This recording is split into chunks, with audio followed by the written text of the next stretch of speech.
शांति। आज 29 सितंबर 2025 भारत में सोमवार है। Today is 29 September 2025 and it's Monday in Bharat. आज की मुरली का जादुई रहस्य स्वयं को प्रेरणा देने के लिए magical secrets of today's Murli for motivating the self. आज की साकार मुरली पूरी तीसरे नेत्र के ऊपर है, जिसे थर्ड आई ऑफ विजडम कहते हैं। आजकल मार्केटिंग का जमाना है, माना लोग अपनी चीजें बेचने में होशियार है। क्या क्या वीडियो बनाते हैं, बस आप खरीदी करते रहो। इम्पल्सिव बायर्स होते हैं कई लोग।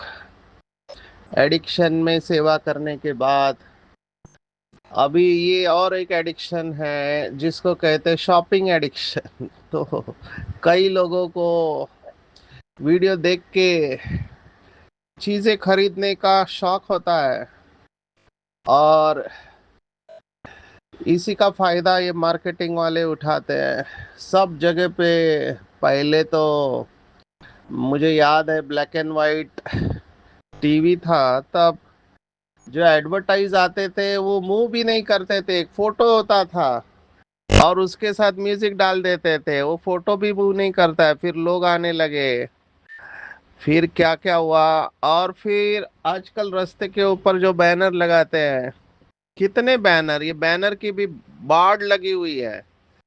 ये पूरे शहरों को खराब कर रहा है, लेकिन पॉलिटिशियंस या बेचने वाले अभी इसके लिए भी टेंडर निकलते हैं। बस के ऊपर बैनर लगते हैं, रेलवे के ऊपर लगते हैं, कहाँ नहीं लगते, जहां जगह देखी वहां बैनर लगा दिया। ये मार्केटिंग है, चीजें बेचने के लिए है। तो तीसरा नेत्र जिसका खुला है वो इन सब चीजों से बचा हुआ रहेगा। तो तीसरे नेत्र का भी एडवर्टाइज करते हैं। आजकल बच्चों को पढ़ाई का टेंशन होता है, उनके माँ बाप को भी होता है। क्या क्या केसेस हम देख रहे हैं कलयुग के अंत में, बहुत शॉकिंग है। आप सोचो, नीट के एग्जाम में जो 12th के बाद 12वीं के बाद भारत में देते हैं, तो जिसके द्वारा आपको मनपसंद कॉलेज में एडमिशन मिलता है, मेडिकल इंजीनियरिंग या और कोई, तो ये लड़का टॉपर आया था। माना आप सोचो कितना मेहनत किया होगा, 99.99%। और इसे मेडिकल में जाना नहीं था, लेकिन माँ बाप ने कहा मेडिकल में जाना है। अभी इसको मिल गया मेडिकल में एडमिशन, लेकिन फिर जिस दिन जाना था उसी दिन इसने आत्महत्या कर ली। अभी मुझे तो समझ के बाहर है, इतनी बात के लिए लोग अपने आप को खत्म कर देते हैं। अभी हम कुछ दिन पहले भूसावल गए थे। भूसावल जंक्शन है, नासिक के आगे है। तो वहां पर भी तापी नदी है। तापी नदी जो मध्य प्रदेश से आती है, बहुत विशाल पात्र है। तो जिस दिन पहुंचे उसी दिन सुबह वहां पे किसी ने जंप मार दिया ब्रिज के ऊपर से। कुछ दिन पहले गए थे जगाधरी हरियाणा में, वहां पर भी किसी ने नदी में जंप मार दिया। तो ये सब दिखाई दे रहा है कि आत्माओं की बैटरी जैसे डिस्चार्ज होते जा रही है। बाबा ने कहा था कि ये स्पीड है ड्रामा की, या धर्मराज के सजाओं की बढ़ते जाने वाली है। ये कैसे दुख का अनुभव करेंगे, क्योंकि आत्महत्या महापाप है।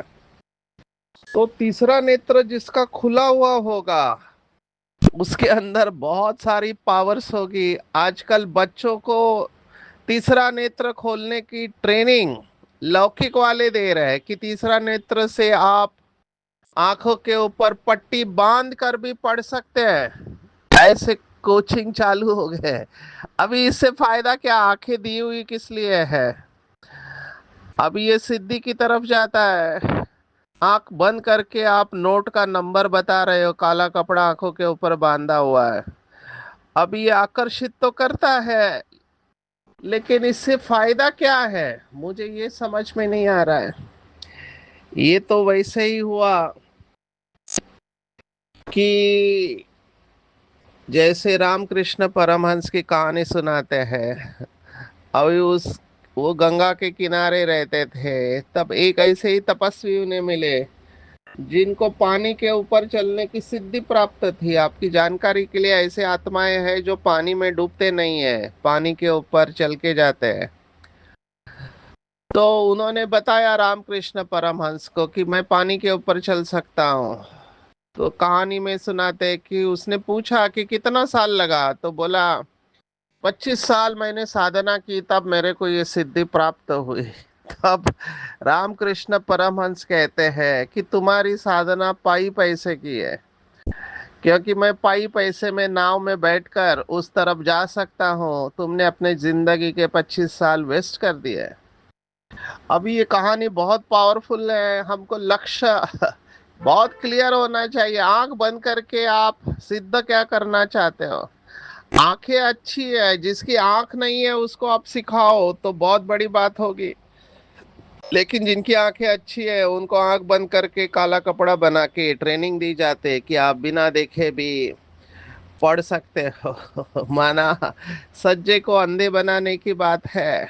तीसरा नेत्र जिसका खुला हुआ होगा, उसका डिसीजन मेकिंग बहुत पावरफुल होगा। वैसे तीसरे नेत्र की कहानी जो भारत में प्रसिद्ध है, वो शिव के साथ ही जुड़ी हुई है। शिव का एक टाइटल है कामारी। कामारी मतलब जो काम को भस्म करता है, वो शिव है। तो जब तीसरा नेत्र खुल जाता है, तो काम विकार भस्म हो जाता है। यहाँ पर बाबा तीसरा नेत्र बहुत सारी बातों के लिए इस्तेमाल करते हैं। आज के मुरली के गीत के हिसाब से ही मुरली चली है, नयनहीन को राह दिखाओ प्रभु, पग पग ठोकर खाऊं मैं। तो भक्ति मार्ग में हम नयनहीन होते हैं, हमको यथार्थ ज्ञान है नहीं। तो बाबा ने आज का भक्ति मार्ग में दर दर ठोकरें खानी ही होती है, क्योंकि यथार्थ नॉलेज का तीसरा नेत्र ही नहीं है। तो तीसरे नेत्र के ऊपर बहुत गहराई से चिंतन करेंगे, बहुत सारी इसमें पावर है। मुझे याद आ रहा है, एक बुद्धिस्ट है, बुद्धिस्ट मेडिटेशन करने वाले, अभी उन्होंने एक वीडियो बनाया जो काफी प्रसिद्ध हुआ। वो वीडियो का टाइटल है स्पिरिचुअल रियलिटी।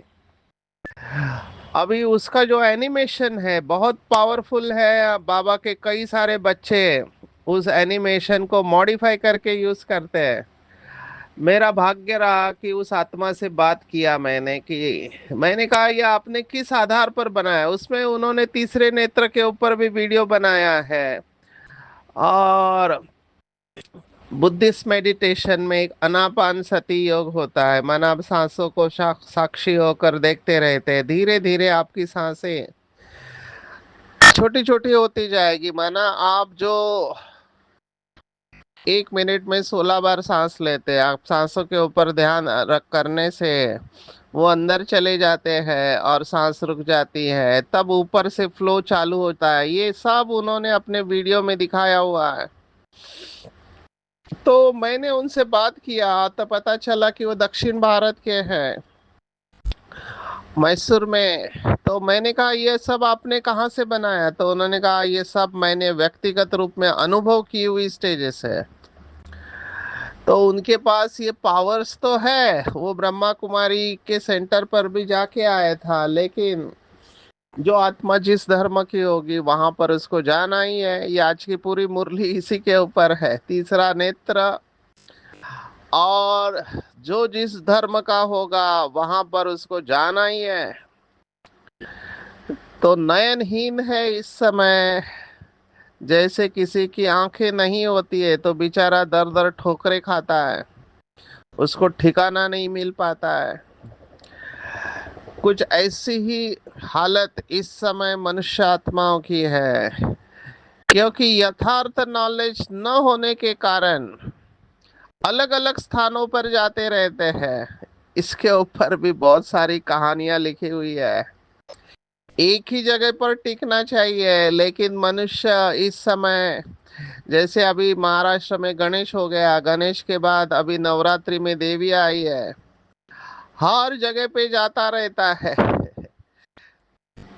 आजकल मंदिरों में भी हम देखते हैं, पहले एक का ही मंदिर होता था, लेकिन अभी नए मंदिर बनाने वाले भी, वो लोग भी ये बात को समझ चुके हैं कि कोई किसका भक्त है तो कोई किसका भक्त है, तो एक ही मंदिर में सभी की मूर्तियां रखने लगे हैं। जैसे शिव का मंदिर है तो उसमें गणेश रखेंगे, देवी रखेंगे और भी रखेंगे। तो सब जगह पे जाते हैं। और आध्यात्मिकता कहते हैं कि आप, ये बहुत प्रसिद्ध हुआ कोट कि 50 जगह पे 1 फुट खोदने से पानी नहीं मिलेगा, एक जगह पे ही आपको 50 फुट खोदना चाहिए, माना उतना गहराई में जाना चाहिए। बाबा इसी को ही अव्यभिचारी याद कहते हैं। दुनिया वाले जाते हैं, मैं समझ सकता हूँ बेचारों के पास ज्ञान नहीं है, लेकिन बाबा के बच्चे बाबा के जो बच्चे जिन्होंने ज्ञान को समझा नहीं है, अभी मुझे तो वंडर लगता है कि चलो स्टूडेंट को नहीं समझाए, लेकिन निमित्त आत्माएं, अभी आप सोचो इसके बारे में। एक सेंटर पर जाना हुआ, अभी वहां पे उस बहन के लौकिक पिताजी ये सब करते थे, लोगों को सब बताते थे कि क्या क्या विधि करनी है जिससे तुम्हारे प्रॉब्लम सॉल्व हो जाए। अभी पिताजी का शरीर छूट गया, अभी इनके पास जो स्टूडेंट आते हैं, कोई भी आता है, वो कहती है कि तुम एक पत्ते में तेल लेके शनिवार को हनुमान के मंदिर में जाओ, वहां तेल छोड़ो, तुम्हारी प्रॉब्लम सॉल्व हो जाएगी। अभी मुझे तो बहुत वंडर लगा, मैंने वहां पे उनके लौकिक ब्रदर को कहा, कहते ये संस्कार है। अभी कॉन्फिडेंशियल बातें होती है, मैं नाम नहीं बता सकता हूँ, लेकिन बहुत सेंटर पर ऐसे रिद्धि सिद्धियों के पास जाने का मैंने देखा हुआ है। एक स्थान पर मुझे भी पता नहीं था, हम तो सेवा समझ कर गए, तो देखा कि एक माता है, बहन है, जिसके तन में एक मुस्लिम पीर आता है, आत्मा। अभी वहां पे भीड़ लगी हुई है। अभी मुझे तो पता नहीं, एक तो हम इन बातों में जाते नहीं है, लेकिन मुझे लेके गए थे। तब मुझे वंडर लगा कि बाबा के बच्चों को इस सब की जरूरत क्यों है, सफेद ड्रेस बैच पहन के ऐसे स्थान पर जाना जहां आत्माएं आती है। मुझे ऐसे लगता है बाबा ने हमको कल्प वृक्ष की जड़ में बिठाया है, और हम ही सभी को सिद्धियां देने वाले हैं, हम सिद्धि दाता है। तो हमको इन लोगों से बच के रहना चाहिए। लेकिन उनका कहना है कि अगर नहीं सॉल्यूशन मिल रहा है, समझो किसी के अंदर सोल गई हुई है, ऐसे मानते हैं, जिसके वजह से सभी परेशान है, तो उधर जाते रहते हैं। कोई बीमारी ठीक करने वाला होता है तो उसके पास भी जाते रहते हैं। अब एक स्थान पर एक ऐसी आत्मा है जो कपड़े से बता देती है कि उस आत्मा को कौन सी बीमारी है, माना कपड़े में वो सब वाइब्रेशन आ जाते हैं। अभी ये सिद्धि है, तो ऐसे सिद्धियों के, सिद्धि वालों के पास जाते हैं क्यों? क्योंकि बीमारी ठीक करनी है या कोई और बात है? तो मैं सोच रहा था इसका जड़ कहाँ से है। बाबा ने हमको इतना स्पष्ट ज्ञान दिया हुआ है। कुछ दिन पहले ही कहा था ये रिद्धि सिद्धि वाले बहुत हो गए, हमको बहुत संभाल के रहना चाहिए, ऐसे मुझे लगता है, क्योंकि यहाँ फंसने के और अकाउंट क्रिएट होने के चांसेस है। हमको हिसाब किताब नया नहीं बनाना चाहिए। जो भी बीमारी आती है या पेपर आता है उसे योग बल से ठीक करना चाहिए। तो ये भी तीसरे नेत्र के साथ जुड़ी हुई बात है, इसलिए मैं इसके ऊपर चिंतन कर रहा था कि जिसका तीसरा नेत्र खुला हुआ है उसके क्या लक्षण होंगे। इसको कहते हैं सेल्फ रियलाइजेशन अंग्रेजी में। ये शब्द मुझे बहुत पसंद इसलिए है क्योंकि इसमें रियलाइजेशन है। रियलाइजेशन माना रियलाइज, रियल माना सत्य, आइज माना आंखें। जिनकी सत्य आंखें खुल चुकी है वो इन सब बातों से बचे हुए रहेंगे, इनमें जाना ही नहीं है हमको। योग बल से सब कुछ संभव है। योग बल की अभी कितनी महिमा बाबा ने की हुई है। तो तीसरा नेत्र के ऊपर चिंतन करेंगे, क्या मेरा तीसरा नेत्र खुला हुआ है? अभी तीसरा नेत्र माना बुद्धि को नेत्र कहा गया है। वैसे हमारे गीत भी है, मन की आंखों ने ही देखा पास आके आपके। अभी कई भाई बहने मुझे ये प्रश्न पूछते, मन को आंख कहेंगे या बुद्धि को आंख कहेंगे? अभी प्लीज अंडरस्टैंड, मन बुद्धि ये आत्मा की ही एनर्जी है। तो आत्मा को ही तीसरा आंख होता है। अभी फिर आप मन कहते हो बुद्धि कहते हो, ये हमारे समझने के लिए और समझाने के लिए बनाया हुआ है। वैसे ट्रेडिशनली बुद्धि योग कहा गया है।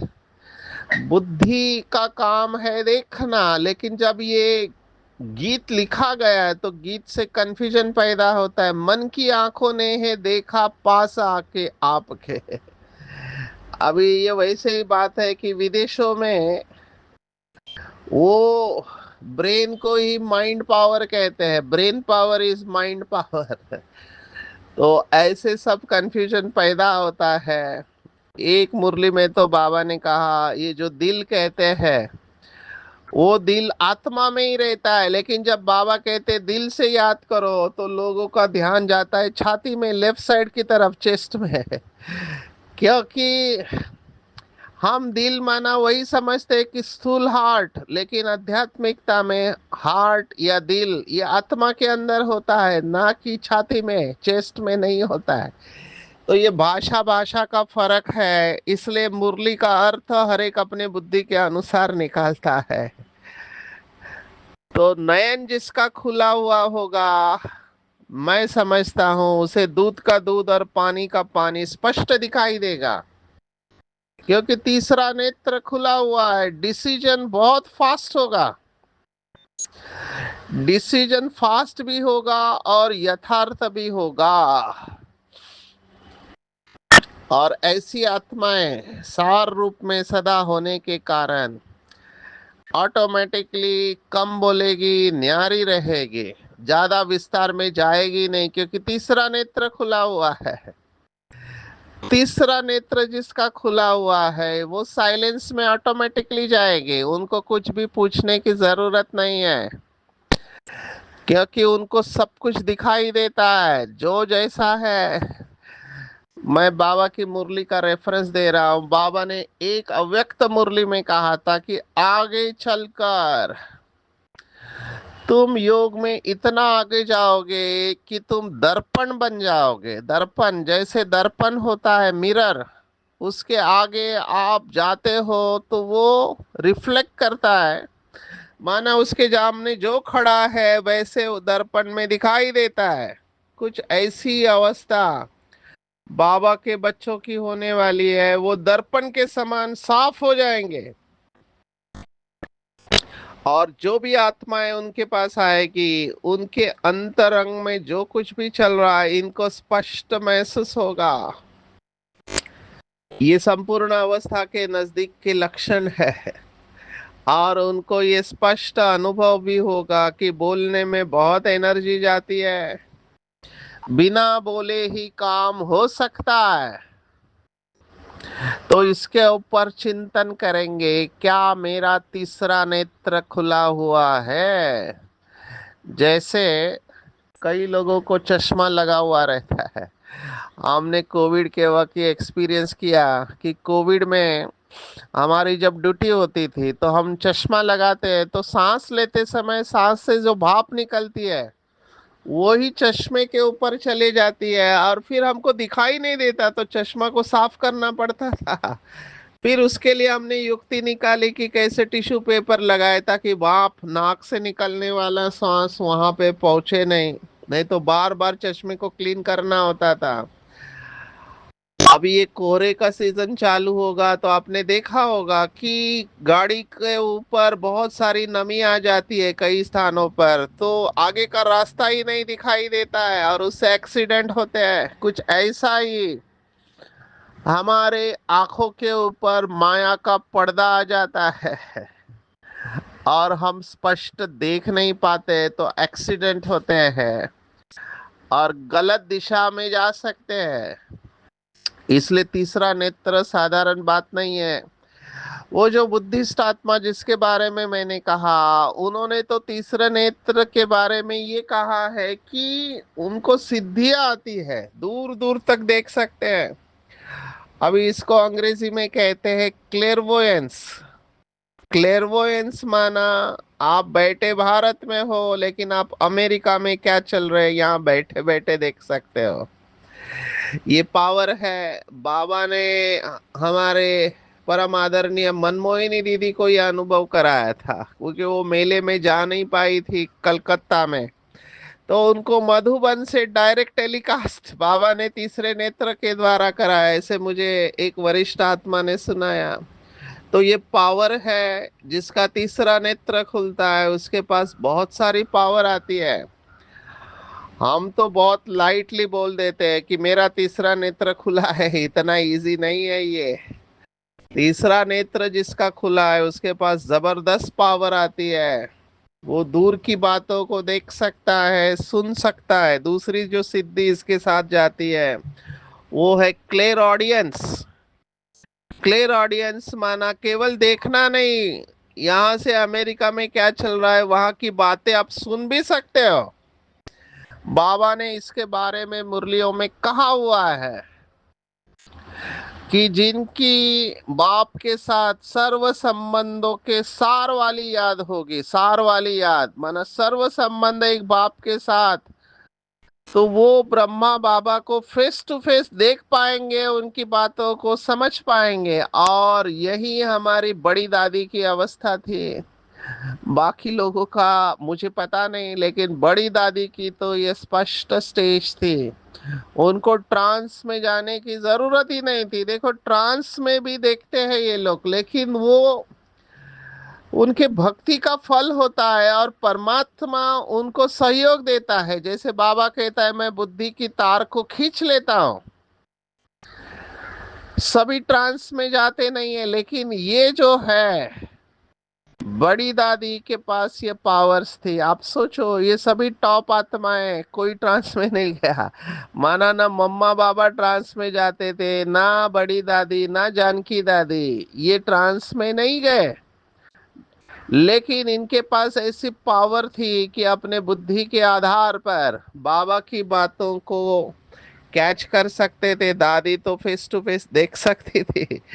तो ये तीसरा नेत्र बहुत बड़ी अवस्था है, इसके ऊपर चिंतन करेंगे। आते हैं आज की दूसरी मुख्य पॉइंट। दूसरी पॉइंट है कि दूसरे धर्म वाले, आज दो तीन धर्म को याद किया है, जैसे सिख धर्म और आर्य समाज। बाबा ने कहा है बहुत बाबा के बच्चे कन्वर्ट हो गए हैं अलग धर्मों में। जैसे अभी मुस्लिम धर्म में जो गए हैं, बाबा ने कहा जो शेख जिनका सरनेम है वो कन्वर्ट हो गए। आज की मुरली में नहीं, किसी मुरली में कहा था तो ये ज्ञान जो भी सुनेंगे, जो देवता धर्म के होंगे, उनको तीर लग जाएगा और वो स्वीकार करेंगे कि यही ज्ञान है, यही सत्य ज्ञान है। हमारे पास सन्यासी भी आते हैं, तो जो सन्यास धर्म में गए वो भी आएंगे। ये बहुत इंपॉर्टेंट बात है, और ये हमको दूसरे धर्म वालों को समझाना है। आज बाबा ने कहा दूसरे धर्म वालों को कैसे समझाना है। अभी एक प्रश्न मैं स्टोरी के साथ कनेक्ट करता हूँ। हमारे आदरणीय निर्भय भाई जी रशिया गए थे, तब वहां पे उनको क्वेश्चन आंसर में ये प्रश्न पूछा, क्योंकि भारत से आए हिंदू धर्म वाले हैं, तो प्रश्न पूछा कि क्या आप इधर लोगों को कन्वर्ट करने के लिए आए हैं। तब निर्भय भाई ने जवाब दिया कि ब्रह्मा कुमारी इसका राजयोग सुप्रीम सोल के साथ है, जो सर्व आत्माओं का पिता है। तो अगर क्रिश्चियन शिव बाबा को याद करते हैं तो वो अपने क्रिश्चियन धर्म में ऊपर जाएंगे। अगर इस्लाम धर्म वाले शिव बाबा को याद करते हैं तो वो इस्लाम धर्म में उच्च पद पाएंगे, क्योंकि वो सर्व मनुष्य आत्माओं का पिता है। अभी ये कहने के लिए बहुत ताकत चाहिए आपको, निश्चय बहुत पक्का चाहिए। ये बात बहुत हिम्मत से शेरनी शक्तियां ही समझा सकती है, समझाने का भी अभ्यास चाहिए। तो किसी को ये नहीं कहना, क्योंकि आजकल इनसिक्योरिटी है कि ये धर्म परिवर्तन करते हैं।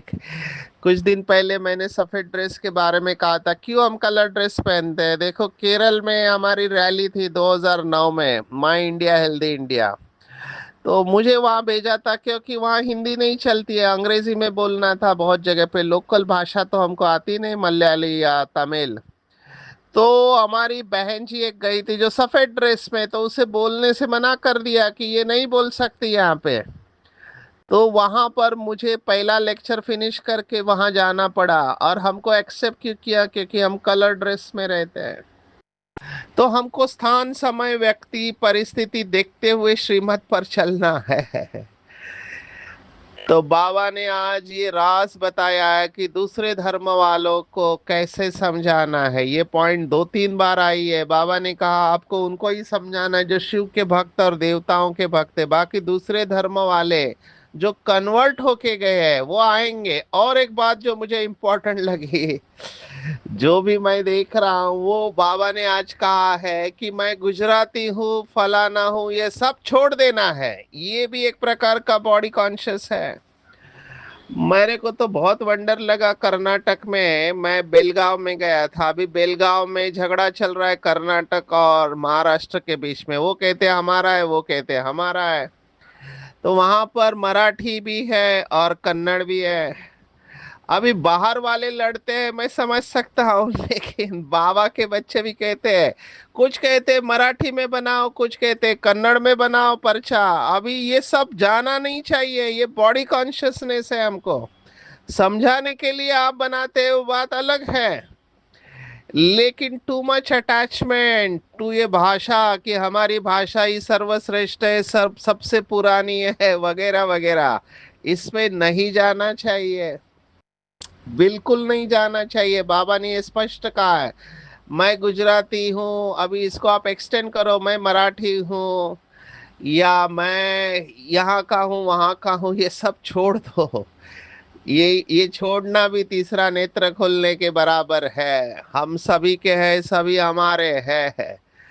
गुरुओं की बात भी आई है कि छोटेपन में गुरु कराते, क्योंकि पैसे कमाने की युक्तियां है। आते हैं वरदान के ऊपर, बहुत पावरफुल वरदान है, बार बार पढ़ने जैसा है, स्पेशली जो सेवा में जाते हैं। बाबा ने कहा यथार्थ सेवा माना हर आत्मा के प्रति शुभ भावना, श्रेष्ठ कामना। हर आत्मा को भावना प्रमाण फल देना, जिसको जो चाहिए देना। सेवा अर्थात प्राप्ति का मेवा अनुभव कराना। ऐसी सेवा में तपस्या साथ में होती है। जिस सेवा में त्याग और तपस्या नहीं है वो नाम मान छान के लिए सेवा है, स्पष्ट बाबा ने कहा। इसलिए त्याग, तपस्या और सेवा के कंबाइंड रूप से यथार्थ सेवादारी बनना है। नम्रता और धैर्यता का गुण धारण करेंगे तो ऑटोमेटिकली सामने वाला व्यक्ति जिसको गुस्सा आया है वो शांत हो जाएगा। और तीसरा नेत्र के ऊपर ज्वाला रूप की भी पॉइंट है। निर्भय ज्वालामुखी बन प्रकृति और आत्माओं के अंदर जो तमोगुण है उसे भस्म करना है। तपस्या अर्थात ज्वाला रूप द्वारा सामने वालों का तमोगुण भस्म करेंगे और उनको शीतल करेंगे। अच्छा, ओम शांति।